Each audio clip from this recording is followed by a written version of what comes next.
Hi friends, இன்னைக்கு நம்ம டினைன் love series episode 4ல் என்ன நடந்துச்சு அப்படிங்கிறத இன்னைக்கு நம்ம இந்த வீடியோவில் பார்க்கலாமா? லாஸ்ட்டு 3rd எபிசோடில் எதோட நிறுத்தியிருப்பாங்க அப்படின்னா, கிம்மும் ரென்னும் கிஸ் பண்ணியிருப்பாங்க.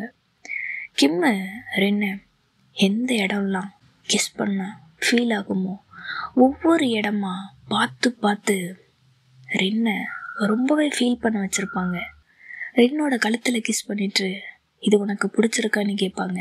அதுக்கப்புறம் அவங்க செஸ்ட்லையுமே கிஸ் பண்ணிட்டு இது உனக்கு பிடிச்சிருக்கா, இந்த ஃபீலிங் எப்படி இருக்கு, நீ இதை விரும்புறியா அப்படின்னு ஒவ்வொரு இடமா கேட்டு கேட்டு ரென்னை அந்தளவுக்கு ஃபீல் பண்ண வைப்பாங்க.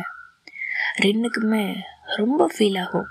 அப்போ கிம்முமே, நான் இதை செய்யும்போது நீ என்ன அலோவ் பண்ணு, நான் என்ன சொல்கிறேன் நீ உனக்கு புரியுதா, உனக்கு புரியும் நினைக்கிறேன், நான் என்ன செய்கிறேன் அப்படிங்கிறது உனக்கு நல்லாவே தெரியும். ஸோ நீ என்ன அதுக்கு அலோவ் பண்ணு, சரியா? நான் உன்னை ரொம்பவே லவ் பண்ணுறேன், அந்த அன்பில் தான் நான் இது எல்லாத்தையுமே செய்கிறேன் அப்படிங்கிறதும் உனக்கு புரியும் நினைக்கிறேன்.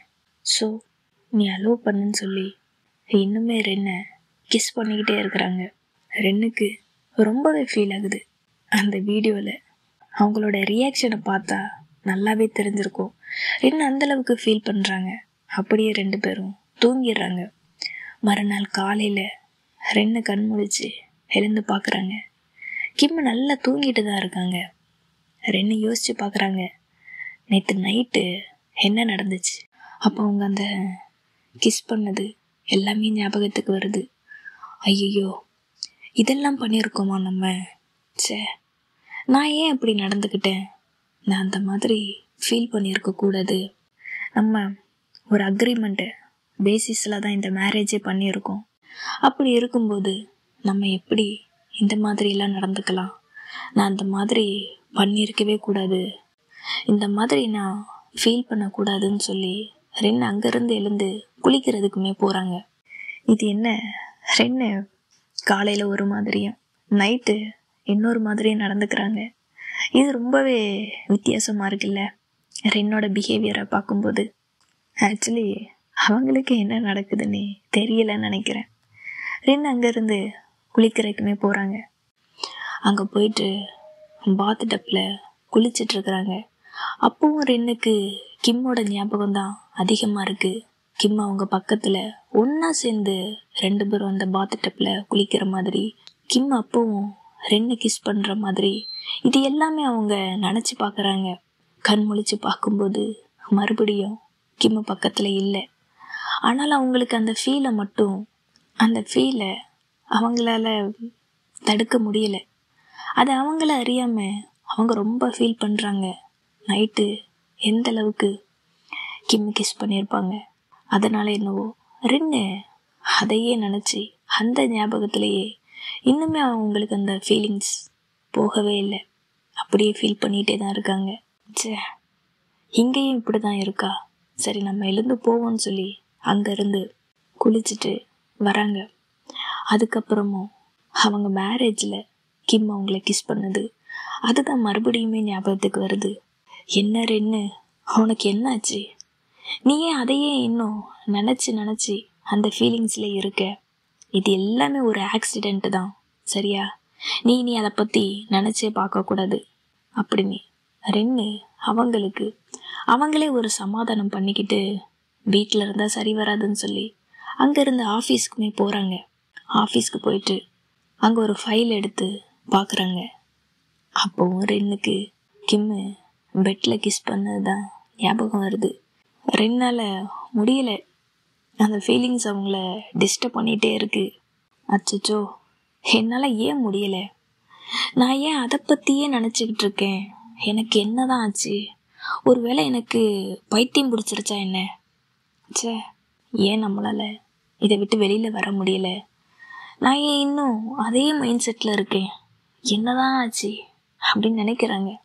அந்த ஃபீலிங்ஸில் இருந்து வெளியில் வர முடியாமல் ரென்னு நம்ம கிம்முக்கு டெக்ஸ்ட் பண்ணலாம் அப்படின்னு அவங்க ஃபோனையுமே எடுக்கிறாங்க. எடுத்ததுக்கு அப்புறம் தான் யோசிக்கிறாங்க. இப்போ நீ என்ன பண்ண போற ரென்னு? இல்லை இதெல்லாம் வேணாம், நம்ம டெக்ஸ்ட் பண்ணக்கூடாது ரென்னு, நீ அதை பண்ணவே பண்ணாத, டெக்ஸ்ட் பண்ணாதன்னு சொல்லி அவங்களுமே முடிவு பண்ணிட்டு அந்த ஃபோனையுமே கீழே வச்சிடுறாங்க. கீழே வச்சுட்டு அவங்க அப்பா கூப்பிட்ருப்பாங்க. ஸோ அவங்க அப்பாவை பார்க்குறதுக்காக ரென்னு போகிறாங்க. நான் உன்கிட்ட கொஞ்சம் பேசணும் ரென்னு. அது என்னன்னா, இந்த கம்பெனியில் உன்னை பற்றி ஒரு வதந்தி போயிட்டுருக்கு. உன்னை பற்றியும் கிரியை பற்றியும் ஒரு ரூமர்ஸ் போயிட்டுருக்கு. நான் உண்மை என்னன்னு சொல்லலான்னு இருக்கேன். உன்னோட மேரேஜை பற்றி நான் பேச போகிறேன். அப்போ தான் இந்த வதந்தி பேசுகிறத நிறுத்துவாங்க அப்படின்னு அவங்க அப்பாவுமே சொல்கிறாங்க. அதுக்கு நீங்கள் எதுக்கு இப்போ அதை பற்றி பேசுகிறீங்க? நீங்கள் ஏன் அதை பண்ணணும்னு சொல்லி ரெண்டுமே கேட்குறாங்க. அதுக்கு அவங்க அப்பா, எனக்கு கிம்மை நினச்சி கவலையாக இருக்குது. இது எல்லாம் தெரிஞ்சா அவள் ரொம்பவே ஃபீல் பண்ணுவா. இது ரொம்பவே முக்கியமான விஷயம். இதை இப்போ ஆரம்பத்திலேயே சரி பண்ணணும்.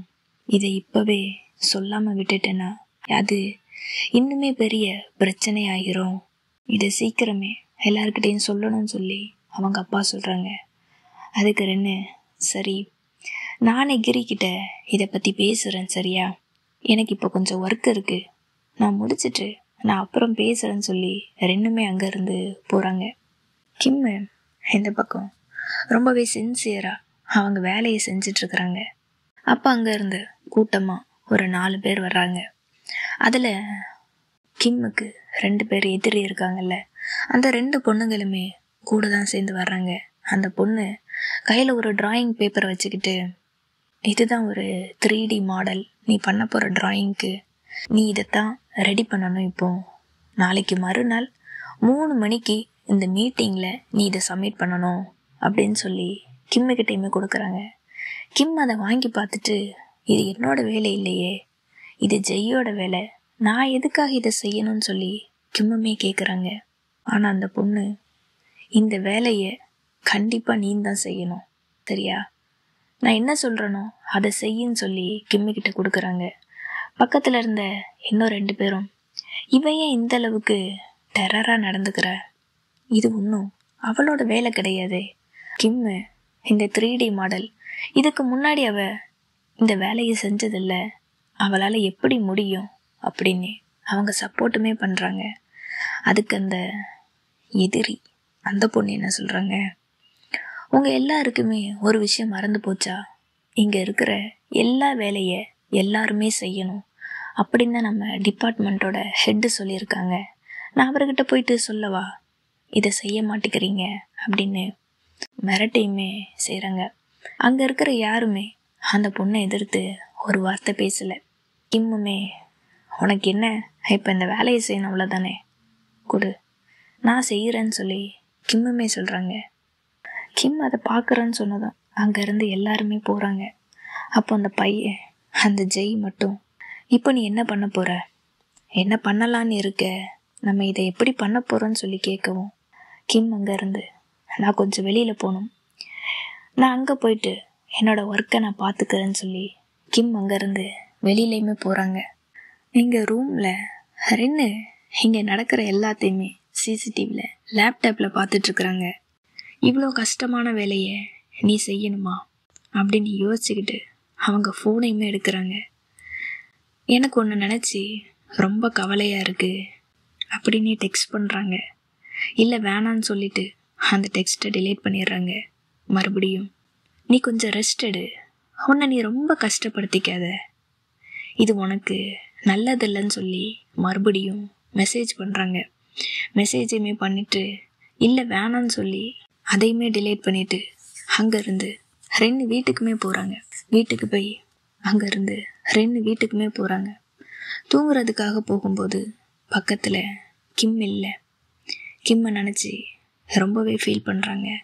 அங்கே பக்கத்தில் இருக்கிற அவங்களோட வெட்டிங் ரிங்கு அதையுமே எடுத்து பார்க்குறாங்க. என்ன மன்னிச்சிரு கிம், என்னால் உன்னை காதலிக்க முடியல, ஏன்னா என்னோட இதயம் ஆல்ரெடி உடஞ்சி போச்சு, இப்போ என்னால் மறுபடியும் காதலிக்க முடியாதுன்னு சொல்லிட்டு அதை நினச்சி அப்படியே ஃபீல் பண்ணிட்டுருக்குறாங்க. ரென்னுக்கு இன்னும் கஷ்டமாகவே இருக்குது, அழுகையுமே செய்கிறாங்க. என்ன செய்ய அப்படின்னு தெரியல. கிம் இன்னொரு பக்கம் அவங்க ஒர்க்கில் பிஸியாக இருக்காங்கல்ல, ரெண்டையுமே பார்க்கல. ரெண்டுக்கு இன்னுமே கொஞ்சம் கஷ்டமாக இருக்குது. காலையில் எழுந்ததும் கிளம்பிட்டு டிஃபன் சாப்பிட்றதுக்காக போகிறாங்க.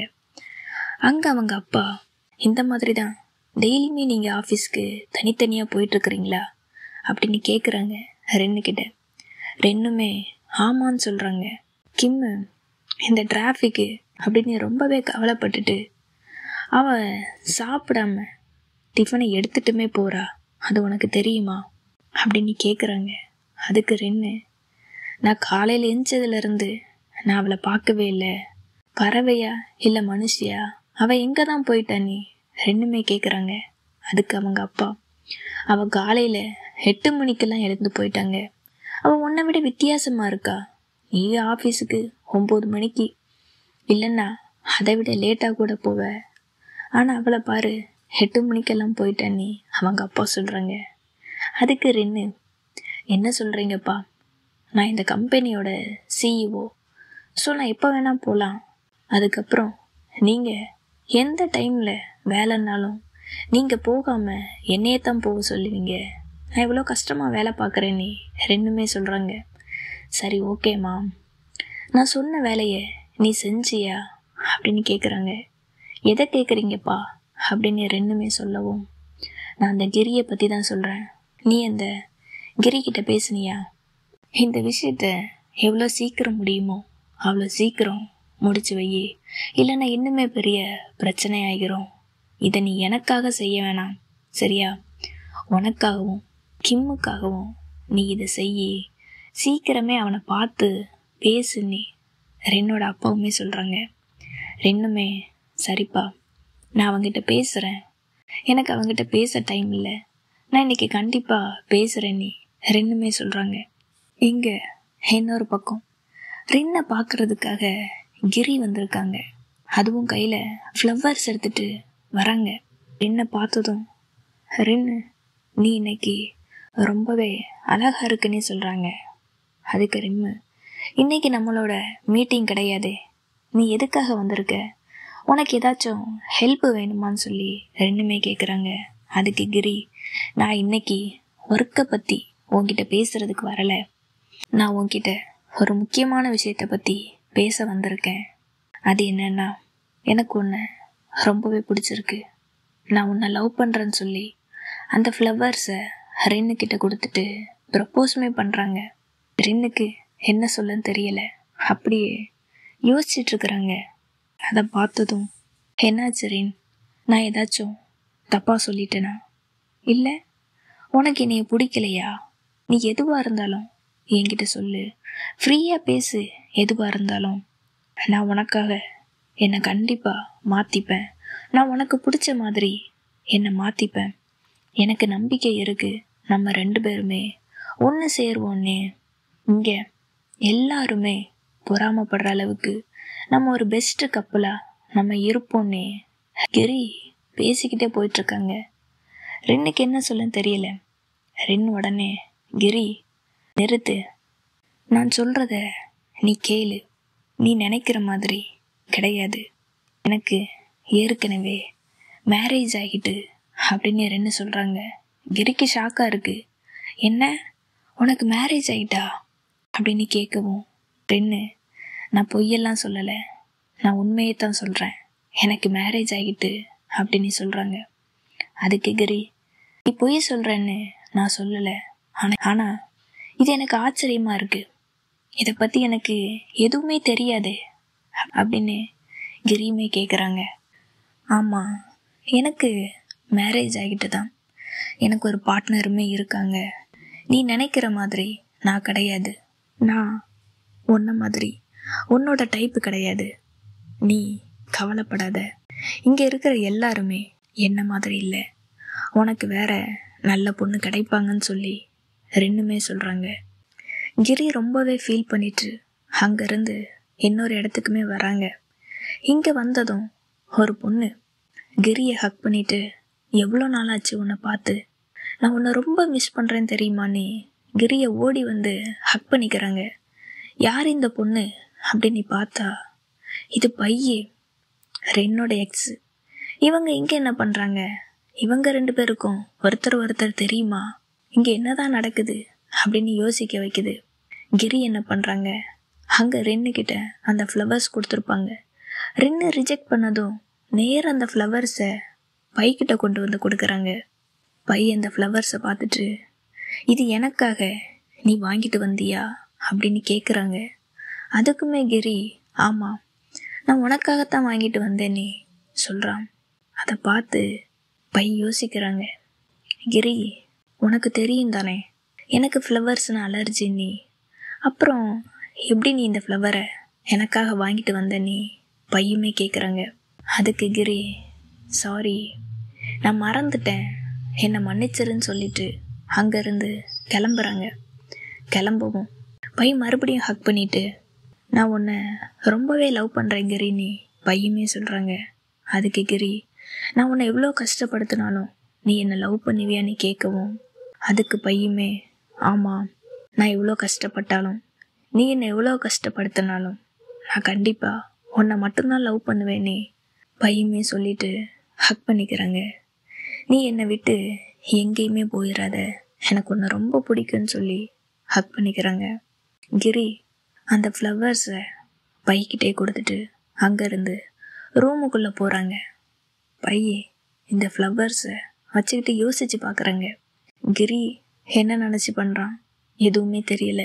பையே கிரி அவ்வளோ பிடிக்கும் லவ் பண்ணுறேன்னு சொல்கிறாங்களே தவிர அவங்க ஃபேஸில் எந்த ஒரு ஹாப்பியுமே தெரில. பையன் அந்த ஃப்ளவர்ஸை பார்க்குறாங்க. அதை அப்படியே வெளியில் வச்சுட்டு கதவை சாத்திட்டு உள்ளே போயிடுறாங்க. இந்த பார்ட்டை நான் இதோட முடிச்சுக்கிறேன். இதுக்கப்புறம் என்னெல்லாம் நடந்துச்சு அப்படிங்கிறத நம்ம அடுத்த பாட்டில் பார்க்கலாம். ஓகேவா? இப்போ நான் கிளம்புறேன். தேங்க்யூ.